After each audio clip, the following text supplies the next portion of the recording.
আজকে প্রায় 1 মাস হয়ে গেল আর জি করের ঘটনা, কিন্তু এখনো পর্যন্ত আমাদের বোন অভয়া বা তিলোত্তমা বিচার পেল না। বিচারের দাবিতে আমরা সবাই পথে নেমেছি, মোমবাতি নিয়ে মিছিল করেছি, রাত দখল করেছি, নবান্ন অভিযান করেছি, লালবাজার অভিযান করেছি, স্বাস্থ্য ভবন অভিযান করেছি, থানা ঘেরাও করেছি, জুনিয়র ডাক্তার বাবুদের লালবাজার অভিযানকে সমর্থন জানিয়েছি, রাতের বেলায় আলো নিভিয়ে দিয়ে মোমবাতি জ্বালিয়েছি, রাস্তা দখল করে চিৎকার করে স্লোগান দিয়েছি, উই ওয়ান্ট জাস্টিস, আমরা বিচার চাই, আমাদেরকে বিচার দিতে হবে।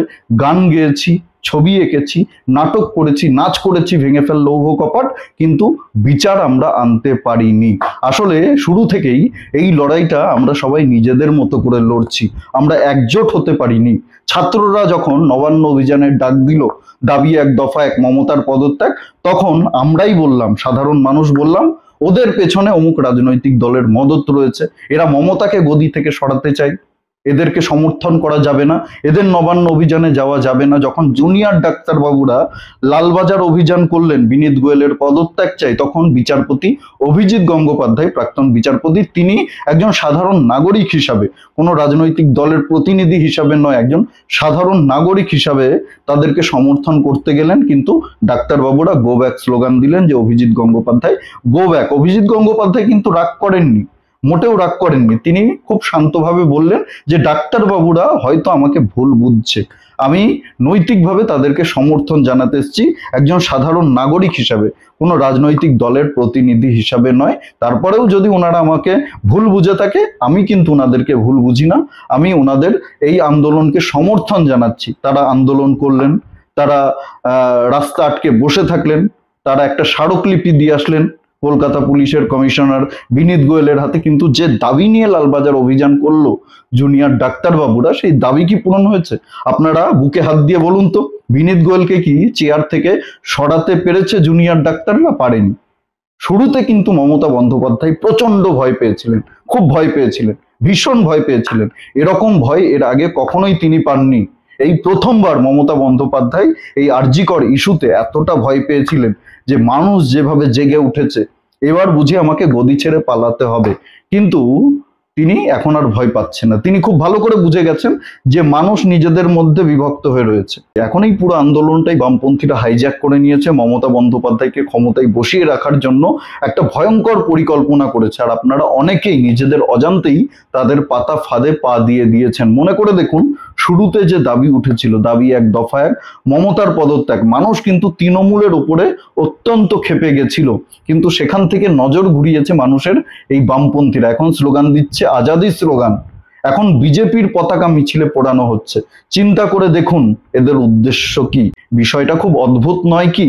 এই রাজ্যে তো বিজেপি ক্ষমতায় নেই, তৃণমূল ক্ষমতায় আছে। সন্দীপ ঘোষকে প্রশ্রয় দিয়েছে তৃণমূল কংগ্রেস, থ্রেট কালচার শুরু করেছে তৃণমূল কংগ্রেস, তথ্য প্রমাণ লোপাট করেছে তৃণমূল কংগ্রেস, টাকা দিয়ে নির্যাতিতার বাবা মার মুখ বন্ধ করার চেষ্টা করেছে তৃণমূল কংগ্রেস, সন্দীপ ঘোষকে প্রমোশন দিয়েছে তৃণমূল কংগ্রেস।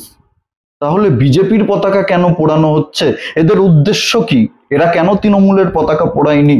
যদিও কোনো রাজনৈতিক দলের পতাকা পোড়ানোকে আমি সমর্থন করি না, বৈচারিকভাবে আমাদের মত পার্থক্য রয়েছে। আমি তৃণমূলের বিরুদ্ধে বলি, আমি মমতা বন্দ্যোপাধ্যায়ের বিরুদ্ধে বলি, আমি কংগ্রেসের বিরুদ্ধে বলি, আমি সিপিএম এর বিরুদ্ধে বলি, গণতান্ত্রিকভাবে আমি তাদের বিরোধিতা করি, এটা আমার সাংবিধানিক অধিকার।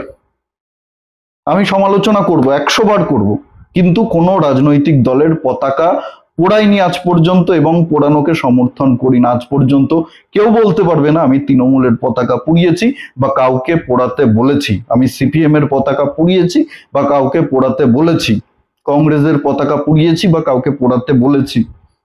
এই ধরনের কাজকে আমি কখনোই সমর্থন করি না। কেন একটা রাজনৈতিক দলের পতাকা পোড়ানো হবে? এদের উদ্দেশ্য মানুষের দৃষ্টিটাকে ঘুরিয়ে দেওয়া। এই যে স্বস্তিকা না হস্তিকা, কয়েকদিন আগেও মমতা বন্দ্যোপাধ্যায়ের পা চাটতো, মমতা বন্দ্যোপাধ্যায়ের ঘনিষ্ঠ ছিল, তৃণমূলের পা চাটতো, চটি চাটতো, আজকে প্রতিবাদ করতে রাস্তায় নেমেছে। মমতা বন্দ্যোপাধ্যায়ের বিরুদ্ধে কিন্তু স্লোগান দিচ্ছে না, আজাদির স্লোগান দিচ্ছে। ওকে কেউ গো ব্যাক স্লোগান দেবে না, অভিজিৎ গঙ্গোপাধ্যায়কে গো ব্যাক স্লোগান দেওয়া হবে, কিন্তু এই চটি চাটা হস্তিকা না স্বস্তিকা, একে কেউ গো ব্যাক স্লোগান দেবে না। কারণ এটা বামপন্থীদের হাইজ্যাক করা আন্দোলন, এই আন্দোলন বামপন্থীরা অলরেডি হাইজ্যাক করে নিয়েছে। এখানে তৃণমূলের লোক থাকবে, এখানে সিপিএম এর লোক থাকবে, এরা মিলেমিশে স্লোগান দেবে, কেউ আজাদি স্লোগান দেবে, কেউ উই ওয়ান্ট জাস্টিস বলবে। এরা সবাই একই পয়সার এপিট আর ওপিট। মমতাকে বাঁচানোর জন্য আজকে রাস্তায় নেমেছে, আজাদি স্লোগান দিচ্ছে, উই ওয়ান্ট জাস্টিস স্লোগান দিচ্ছে, কিন্তু মমতার বিরুদ্ধে, তৃণমূলের বিরুদ্ধে কোনো স্লোগান দিচ্ছে না। তৃণমূলের কোনো পতাকা পোড়াচ্ছে না, পতাকা পোড়াচ্ছে বিজেপির। এদের হাসি মুখ দেখেই বোঝা যাচ্ছে এদের আসল উদ্দেশ্য কি। তিলোত্তমার জন্য এদের মনে সামান্য দুঃখ নেই। যদি দুঃখ থাকতো তাহলে এইভাবে দাঁত কেলাতো না। কে প্রতিবাদ করতে গিয়ে এইভাবে দাঁত কেলায়? একজন মহিলা চিকিৎসককে হসপিটালের ভেতরে ধর্ষণ করে খুন করা হয়েছে, তার প্রতিবাদ মিছিলে গিয়ে এরা দাঁত কেলাচ্ছে। দাঁত কেলানে বাঞ্ছারামের মতো সেলফি তুলে আপলোড করছে। এদের উদ্দেশ্যটা কি এখনো যদি আপনি না বোঝেন তাহলে আপনি মূর্খের স্বর্গে বাস করছেন।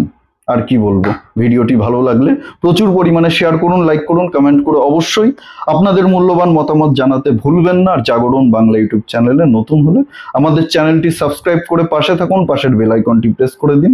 আমাদের প্রতিটি ভিডিওর নোটিফিকেশন আপনার কাছে সবার আগে পৌঁছে যাবে। সবাই খুব ভালো থাকুন, সুস্থ থাকুন, আশেপাশে সবার খেয়াল রাখুন। জয় হিন্দ, বন্দে মাতরম, ভারত মাতা কি জয়।